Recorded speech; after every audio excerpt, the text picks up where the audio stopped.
We are only one day away from the NFL Combine. Welcome to the channel. I'm Gamers Goon. Here today we are going to go over some of the Combine players with something left to prove heading into the Combine. We're going to kind of go by position. So I actually won't be doing special teams players. So sorry if you're here for the special teams players. I don't want you to zoom to the end and be like, well, he's not talking about them kickers. Yeah, I'm not gonna talk about the kickers and punters. I'm not. I really am not. But we'll start it out with the quarterbacks. I got a name for pretty much every position. Some are more than one name. But these are players that I think have something to prove. They either have something that, hey, they've gotten some buzz recently and they need to back it up with a good combine, or hey, there's some questions going on with him. He needs to have a good combine and eliminate those questions. So that is why with quarterback, we are starting it off with Jackson Dart. Great profile of a player, but the problem with Jackson Dart has always been once you turn on the film, there is times that he makes really questionable decisions. Is he really a guy that you can rely to be the quarterback of your franchise? Those questions are, even if he has a good combine, those questions will be there for teams drafting Jackson Dart. People that are looking on it from the outside are going to be like, so say somebody took Jackson Dart at 16 in the draft or whatever.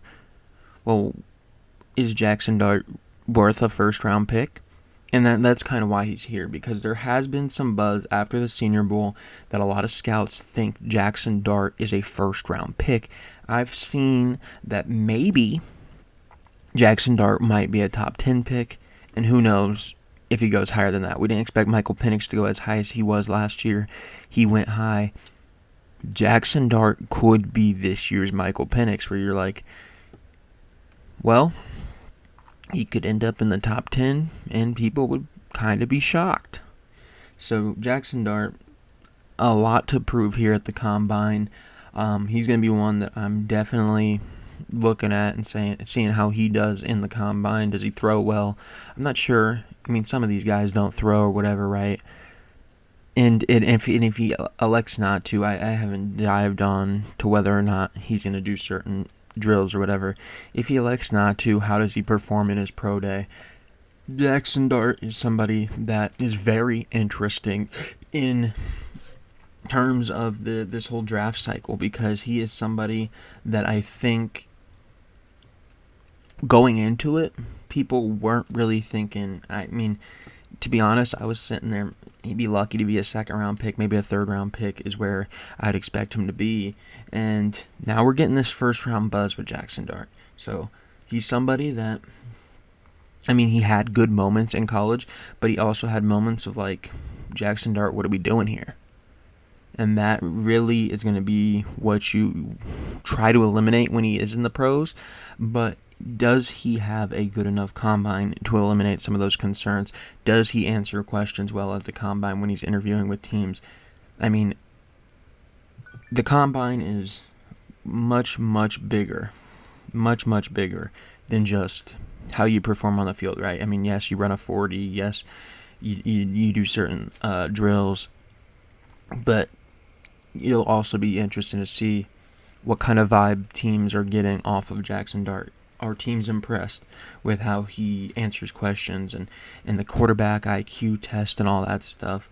That I think that the test they have the QBs run, I think, is outdated anyways. You can still be a good QB without doing great on it.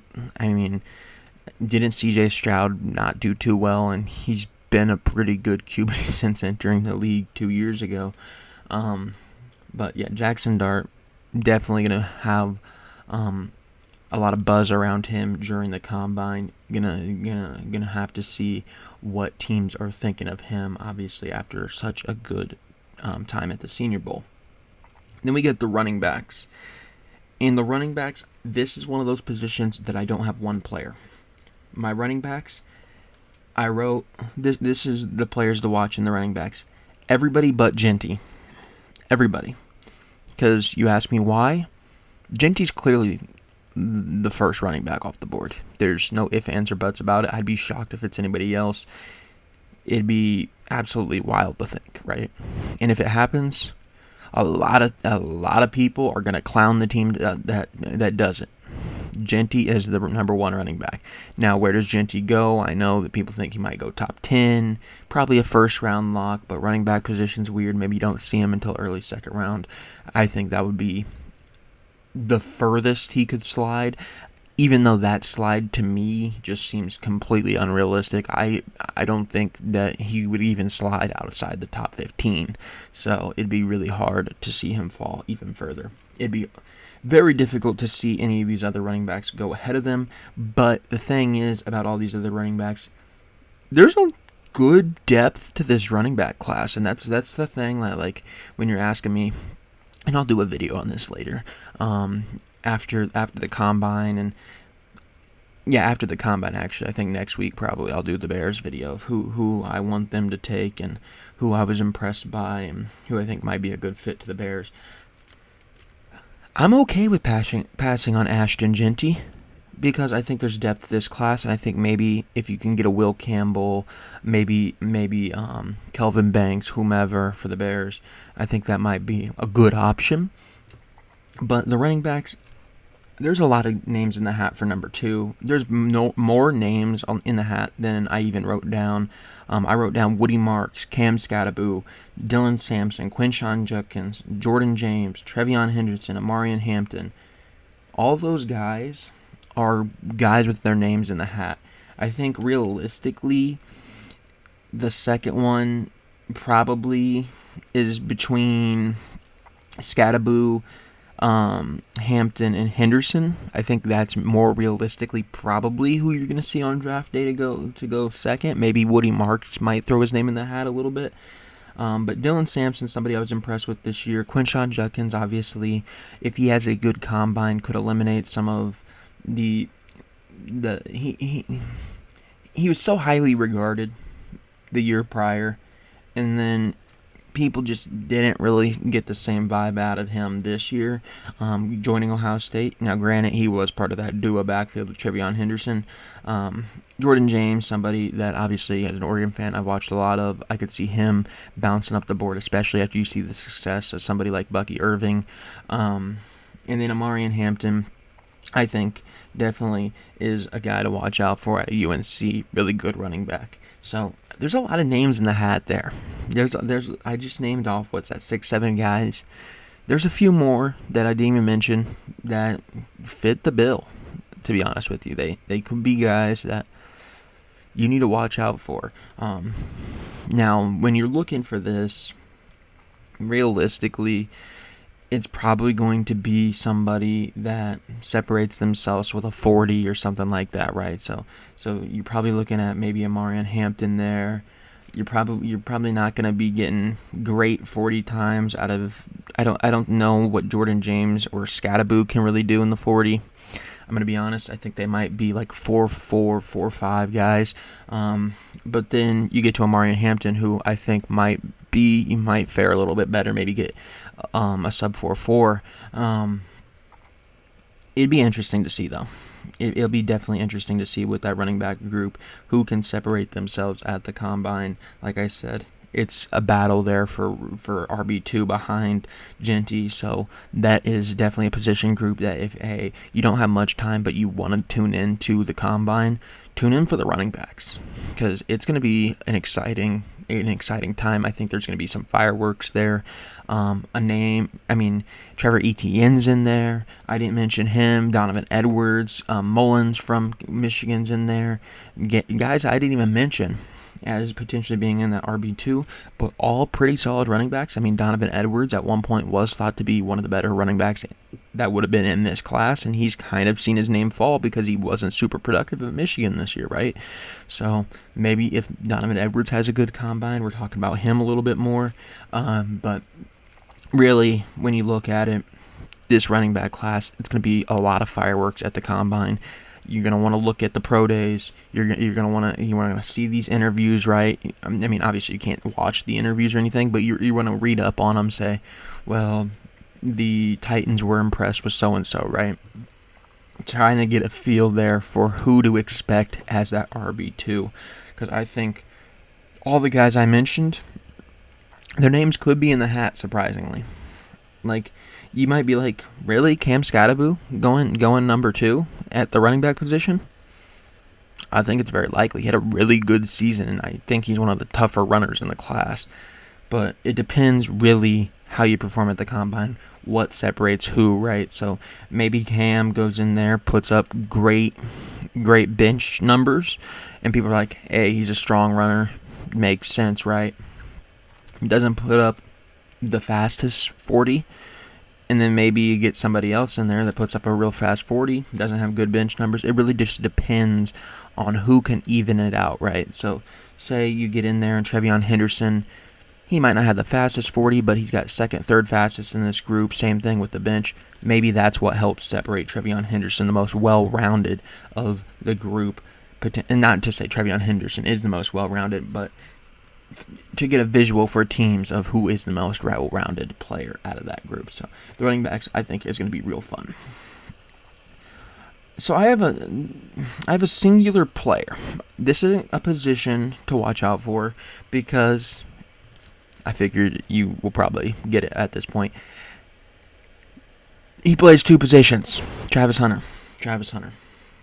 Obviously, Travis Hunter is going to be the talk of the town at the combine. People are saying, is he a top corner? Maybe you got Will Johnson above him at corner. There's a few other corners out there that are pretty talented, right? You look at the receivers, deep receiver class, the receiver class that even at the top has some talent. You're talking about Golden, you're talking about T-Mac, you're talking about some of those guys, right? Travis Hunter, regardless of which one, I believe he's doing both in the combine. He has to answer the question when teams ask him, right? So say he interviews with whomever. Say he interviews with the Buccaneers or I guess the Browns. The Browns pick fairly early on, right? I think they're second. Say he's interviewing with the Browns. They're going to, at some point, the question is going to be asked, we don't want you to play this position. Are you okay just playing that position? That question, I'm willing to bet, will be asked at some point to these teams, by these teams to Travis Hunter. And the answer he gives could significantly impact whether or not he goes as high as maybe he probably should. So you're going to want to look at the buzz around his interviews when it comes to Travis Hunter. You're going to want to see how he does in the drills, right? Does he look better in the receiver drills? Does he look better in the corner drills? Does he run enough of a good enough 40 to be able to be a DB1, or is he going to run like a 4? I think he'll run pretty fast. I don't think that should be a question. But if he has a bad day, runs a 4.4, 4.5, whatever it is, I think a 4.4 would be good. But like a low 4.4, maybe a 4.5, anything above, you start to have questions there. If I'm going to draft him as DB1 in this class, can he guard a DK Metcalf? Can he guard an A.J. Brown? Can he guard a Jamar Chase? Those faster guys, those explosive guys down the field. There's gonna be questions. There's gonna be questions there. Even with his ball hawk ability being a receiver, there's still going to be questions that he can be able to hang with some of those guys. So Travis Hunter, going to be one definitely to watch out for. I think with him, you just want to see some consistency across the board. He's a very interesting prospect, somebody that I think would be a really fun player to watch in the NFL, right? We don't have, don't the Chargers have that fullback / defensive tackle, Matlock, I believe? But we don't have a real exciting player. We don't have the Shohei Ohtani of the MLB for the NFL, right? Travis Hunter would be the first, obviously there's been players in the past that have done it, but he'd be the first one in the league currently Like, he'll be the only one in the league currently to be doing it. So he will obviously be a big marketing tool for the NFL, be a big face of the league, right? A Pro Bowl type player, because what's he making the Pro Bowl as, a receiver, a corner? It'd just be so interesting seeing the dynamic of somebody like Travis Hunter, who can play two ways. You don't see it very often. It doesn't come through the door very often. So Travis Hunter, very interested to see what he does at the Combine. I'm rooting for Travis Hunter. I think he has the talent to be a top 5 pick, but I think he also could slide a little bit, because teams are going to start to question, is this guy good enough to be a DB? Is this guy good enough to be a receiver? Or are teams going to be okay with him playing both ways? Are teams going to be okay to maybe give a little bit here to take a little bit there? You know what I'm trying to say? Maybe you think he's more valuable defensively. You don't know how great he'll be for you offensively, or maybe vice versa. Are you willing to juggle those two and balance it? Or are you going to lock him into just, hey, you're a receiver. Hey, you're a corner. And that's going to be very telling here at the Combine with how some of his interviews go. So, Travis Hunter, good luck for the Combine, but definitely one to pay attention to when it comes to the Combine. Receivers, obviously, Travis Hunter was the number one guy there. He'll be the number one guy at the corners. But the receiver that's not Travis Hunter is T-Mac. Now, you might be like, why T-Mac? T-Mac was obviously the best receiver, lock for the first round. Because I've been seeing some stuff that T-Mac in some draft circles is sliding a little bit down the board. People aren't as high as on him. They don't know if he would be a top 10 pick. Maybe he'll slide a little bit. Teams aren't really too interested in receivers. T-Mac's legit. T-Mac is legit. And if he has a good Combine, I hope he does, I think he can unlock top 10. And that's why I said he has the most to prove in this Combine group. And the biggest one to watch for the Combine is T-Mac, because I think T-Mac sets the pace for the rest of the receivers. I don't know who would be in front of him. I mean, yes, Luther Burden could maybe be there. Maybe Golden might go ahead of him. But I don't see them as the pace setters. I see T-Mac as the guy, the most coveted receiver here in the draft. And I think he'll be the one. If he goes 15th, then maybe you start to see a little bit of a run. But if he continues to slide, maybe he goes 25th or something, it's going to start to look a little iffy for the rest of those receivers. So I think just in general, the T-Mac having a good Combine helps the whole receiver group, because I think that pushes everybody up a step. But T-Mac not having a great Combine and sliding a little bit, I don't know if those other guys get in front of him in the draft. So T-Mac is the one for me there to be watching come the Combine. Then we get the tight ends. Tight ends, I kind of had a hard time picking who it was here. Obviously, Tyler Warren, Colston Loveland, the two guys at the top. Then you're tossing around names there to who could be the third. Is it a guy like Gunnar Helm, maybe Terrence Ferguson? I actually went with Harold Fannin. This guy's from Bowling Green. Very good year at Bowling Green, but obviously playing at a small school. People say he's one of the better tight ends in this class, but he probably won't be drafted based off of it playing at a smaller school. If you put together a good Combine, if you can put it together a good pro day, we might be talking about Harold Fannin being the third tight end off the board. I don't think it's going to happen that he'll jump Loveland or Warren. He might be able to, but I kind of see Fannin in a weird range, right? I could see him maybe getting second round if he can separate himself here at the Combine as the third tight end. But I could also see him being like a fifth round guy. Small school, hard to overcome.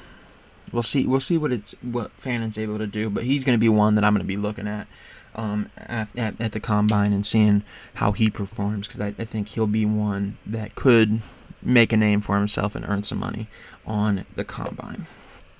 We get to the offensive line. And for the offensive line, this is another position group. I just wrote the interior offensive linemen. The tackles, yeah, we all know who they are. They got some pretty good tackles. But the interior offensive line group, man, Tyler Booker is the number one guy. Booker's the number one guy. And like PFF has him I think at 45 ranked. He's not a surefire first round pick. He's not. So you have all these guys that are kind of floating around second, third round, fourth round grades going into the combine. And you know very well, and you've seen drafts before, I've seen drafts before, and if you haven't, welcome to the show. It's going to happen. There will be interior offensive linemen drafted in the first round. They will shock you. It might not be Tyler Booker, but somebody is going to take an interior offensive lineman way earlier than you think they should. We see it every year with the offensive line. Somebody that you don't expect goes a lot higher than you expect. And maybe you do think, hey, Tyler Booker is the first interior offensive lineman off the board. Yeah, but guess what? A couple tackles go off the board in the top 10. Maybe the Bears at 10 take Tyler Booker. That's how big the need is for offensive linemen in the league, where, hey, the next best guy might be ranked 40th on our board, but offensive line is so important that we are willing to pass on our next 30 players above him to take him. So, is it Booker? Is it somebody else? It doesn't matter necessarily, but if you're looking for interior offensive linemen, and if you're looking just to bolster your offensive line in general, the interior offensive line group is so important here in this draft, because there is no clear-cut number one. We think it's Booker, but you got a lot of names in the hat. McLaughlin out of Ohio State, one to watch. Xavier Truss, somebody I think might have a decent combine. But you always see it in this combine where somebody measures better than what you would expect. So-and-so can lift heavier than what you expect. So-and-so had a good 40. You think maybe he can be a more agile type of guard or center or whatever. You always see it. Somebody's arms measure better than you thought they would. You always see it. So who in that interior offensive line group stands out? Right now, nobody. Probably Booker. But I think he is not even safe in this interior line group. I think you are looking at an interior offensive line group that, coming into the day, when we're watching the combine, it's anybody's ball game. I don't think it's clear cut as maybe Ashton Genty or with the quarterbacks probably Cam Ward, right? Or with the receivers with what I think maybe T-Mac is number one, or tight ends probably Tyler Warren.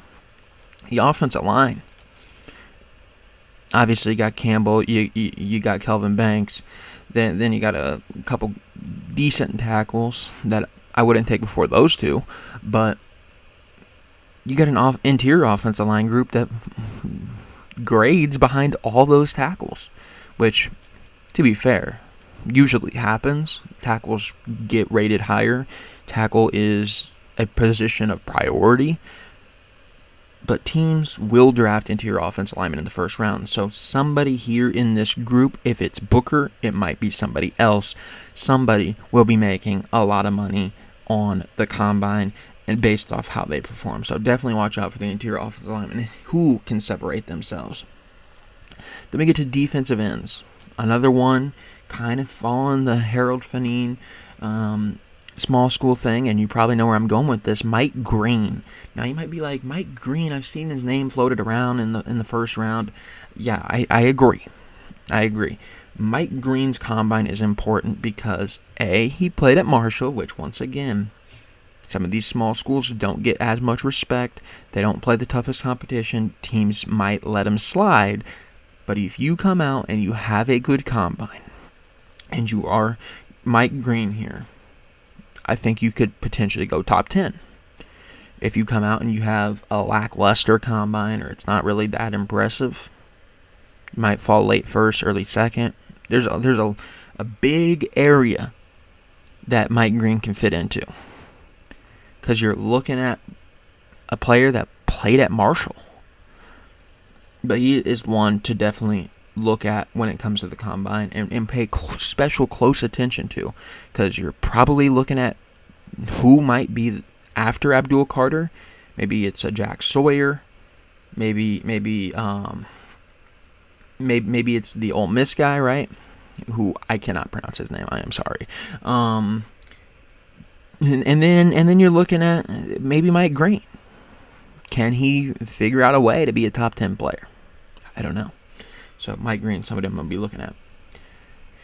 Defensive tackle. Defensive tackle's next. And this one, I just got the number one guy, Mason Graham. And you might be like, why would you have Mason Graham as the one with the most to prove? Because this class at TT, just like T-Mac, I think Mason Graham sets the pace. I think he does.